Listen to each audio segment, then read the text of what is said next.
After 2 periods of play at the XL Energy Center, the home of the Minnesota Frost and NHL's Minnesota Wild, the Frost lead the Scepters 1-0 after a goal at the 10-minute, 10-second mark from Kelly Panic, from Claire Thompson and Grace Zumwinkle. Scored even strength. There was no penalty called in the second period.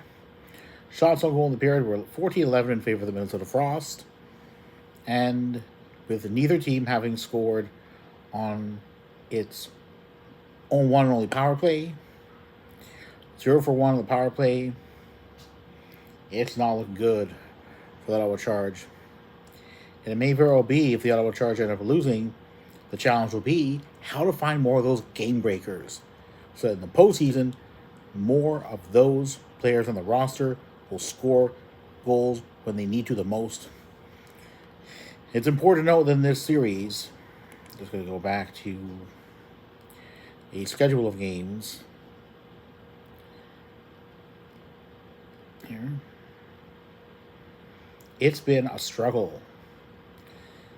Although in the Victoire series, the Ottawa Charge scored multiple goals in each of games 1, 2, and 4, that was not the case in game 3.